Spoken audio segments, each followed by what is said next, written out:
चलिए अब खबरों में आगे बढ़ते हैं। दिल्ली धमाके के बाद आतंक के नेटवर्क की परतें अब धीरे धीरे खुल रही हैं और आतंकियों से पूछताछ में धमाके की साजिश से लेकर एक एक किरदार का सच भी सामने आने लगा है। आपको बता दें कि धमाके की तैयारी से लेकर फंडिंग तक एनआईए के सामने आतंकियों ने सारे राज उगल दिए हैं। आतंकी डॉक्टर मुजम्मिल, आदिल, उमर और शाहीन पर बड़े खुलासे हुए हैं।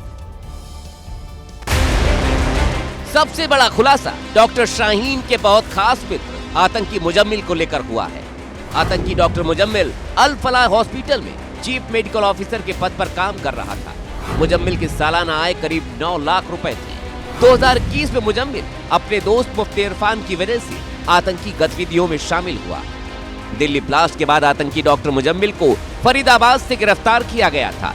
जब मुजम्मिल को गिरफ्तार किया गया तो उसके पास से हथियार, गोला बारूद, केमिकल पाउडर, टाइमर, रिमोट और आईईडी के पुर्जे बरामद हुए थे। गिरफ्तारी के बाद श्रीनगर में मुजम्मिल से पूछताछ की गई, जिसमें उसने कबूल किया कि बरामद सामान ब्लास्ट में खुद को उड़ा लेने वाले आतंकी डॉक्टर उमर मोहम्मद ने मुहैया कराए थे।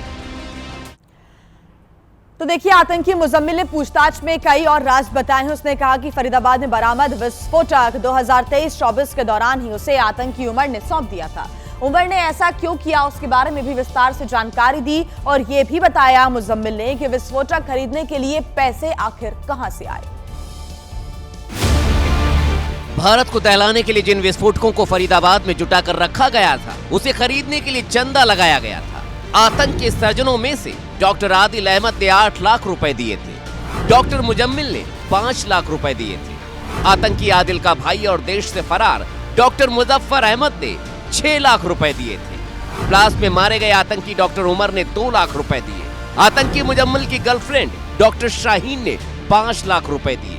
विस्फोटक खरीदने के लिए कुल 26 लाख रुपए जमा किए गए और ये सारा पैसा डॉक्टर उमर को दे दिया गया। डॉक्टर उमर ने इन पैसों का इस्तेमाल आईईडी तैयार करने के लिए गुरुग्राम और नूह से एनपीके खाद खरीदी। बाकी सारे केमिकल, रिमोट और आईईडी के पार्ट भी चंदे के पैसे से ही उमर ने मुहैया कराए। पूछताछ में आरोपी मुजम्मिल ने बताया कि उमर ने करीब 26 क्विंटल एनपीके खाद खरीदी थी। उसके लिए 3 लाख रुपए का भुगतान किया गया ताकि आगे चलकर आईईडी तैयार हो सके। और वहीं पूछताछ में आतंकी मुजम्मिल ने यह भी बताया कि जैसे ही चंदे की राशि 26 लाख रुपए पहुंची तो खर्च के हिसाब किताब को लेकर विवाद होने लगा। मुजम्मिल ये चाहता था कि उमर उसे पूरी जानकारी दे कि 26 लाख कहां और कैसे खर्च किए गए। उमर ने जानकारी देने से मना कर दिया और इसके बाद दोनों के बीच झगड़ा भी हो गया था। मुजम्मिल की इस इंटरोगेशन रिपोर्ट से ये तो साफ है कि इस खतरनाक हमले की प्लानिंग पिछले काफी समय से चल रही थी और इस प्लानिंग में पारदर्शिता और विवाद को सुलझाने के लिए आतंकी उमर ने करीब 3 महीने पहले सिग्नल ऐप पर एक ग्रुप बनाया था। इस ग्रुप में मुजम्मिल, आदिल, मुजफ्फर और इरफान को जोड़ा गया था, लेकिन विवाद फिर भी नहीं सुलझा। और इसी खींचतान के बीच जम्मू कश्मीर पुलिस को आतंकी के डॉक्टर मॉड्यूल के बारे में जानकारी मिल गई। 10 नवंबर को फरीदाबाद में रेड कर उन्होंने आतंकी मुजम्मिल समेत 3 आतंकियों को गिरफ्तार किया था। तो वहीं आतंकी उमर ने पकड़े जाने के डर से दिल्ली के लाल किले के पास खुद को ब्लास्ट कर उड़ा लिया था। और वहीं देखिए, दिल्ली धमाके में गिरफ्तार मुफ्ती इरफान ने एनआईए की टीम से पूछताछ मुजम्मिल को लेकर नई जानकारी भी दी है। उसने बताया कि कश्मीर में स्थानीय आतंकी संगठन को मजबूत करने की तैयारी थी। सूत्रों के हवाले से यह भी बात सामने आई है कि इनका कनेक्शन पाकिस्तान के आतंकवादियों के साथ भी था। सूत्रों के हवाले से अब बड़ा खुलासा हुआ है कि जम्मू कश्मीर में आतंकी घुसपैठ कर सकते हैं। सर्दियों में पाकिस्तानी ग्रुप आतंक फैलाने की फिराक में है। दिल्ली की तरह ही सुसाइड बम धमाके की प्लानिंग है। आतंकी मूविंग व्हीकल आईईडी का इस्तेमाल कर सकते हैं। पढ़े लिखे लोगों को सुसाइड बॉम्बर बनाने की तैयारी है। खबर है कि आतंकी व्हाइट कॉलर मॉड्यूल का फिर से इस्तेमाल कर सकते हैं। इसलिए दिल्ली ब्लास्ट के बाद सुरक्षा एजेंसियों ने जांच का दायरा बढ़ा दिया है। फिलहाल जम्मू कश्मीर में एक्टिव आतंकियों की संख्या 131 बताई गई है, जिनमें से 121 आतंकी पाकिस्तानी मूल के हैं, जबकि 9 स्थानीय। कश्मीर घाटी में सिर्फ 3 स्थानीय आतंकी एक्टिव हैं। 2024 के आखिर तक सिर्फ 59 पाकिस्तानी आतंकवादी एक्टिव थे। इनमें से 21 जैश, 21 लश्कर, 3 हिजबुल और 14 दूसरे ग्रुप्स के थे। आतंकियों की घुसपैठ में लश्कर, जैश, टीआरएफ और पीएएफएफ ने मदद की थी।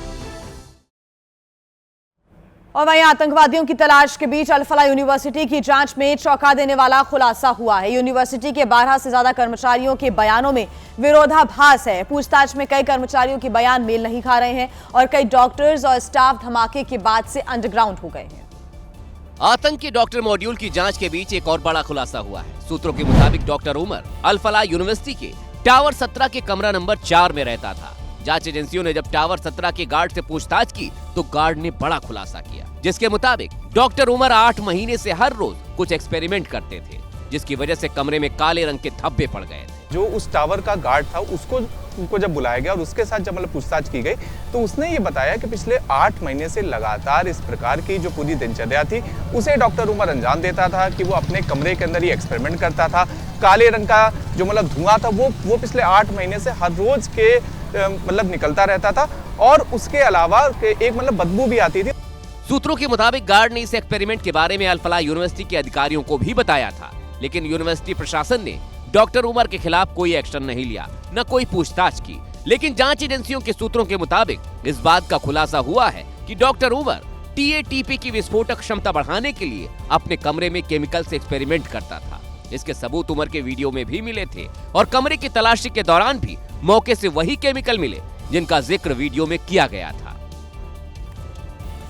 तो वहीं जमीयत उलेमा हिंद के अध्यक्ष मौलाना अरशद मदनी ने एक बार फिर मोदी सरकार को निशाने पर लिया है। मदनी के मुताबिक दुनिया में जहां मुस्लिम आगे बढ़ रहे हैं वहीं भारत में मुसलमानों को नीचा दिखाया जा रहा है, लेकिन इस दौरान उन्होंने अल-फलाह पर भी बयान दिया है।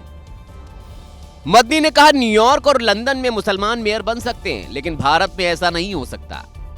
कि आज दुनिया का मुसलमान एक आदमी न्यूयॉर्क का मेयर बन सकता है, ममदानी लंदन के अंदर मेयर बन सकता है एक खान, हिंदुस्तान के अंदर किसी मुस्लिम यूनिवर्सिटी का कोई आदमी वाइस चांसलर नहीं बन सकता, और अगर बनेगा तो आजम खां की तरह जेल के अंदर जाएगा। मदनी यही नहीं रुके, उन्होंने अल-फलाह यूनिवर्सिटी की हिमायत करते हुए इसे मुसलमानों के उत्पीड़न से जोड़ दिया। आज देख लीजिए अल-फलाह का क्या हो रहा है, जेल में पड़ा हुआ है और कितने साल जेल के अंदर गुजरते हैं नहीं जानता कोई आदमी। कौम, गवर्नमेंट मुल्क की आजादी के बाद इस पर लगी हुई है कि मुसलमान को सर नहीं उठाने देना है। इधर बीजेपी ने बयान को पूरी तरह भड़काऊ बताते हुए इसकी आलोचना की है।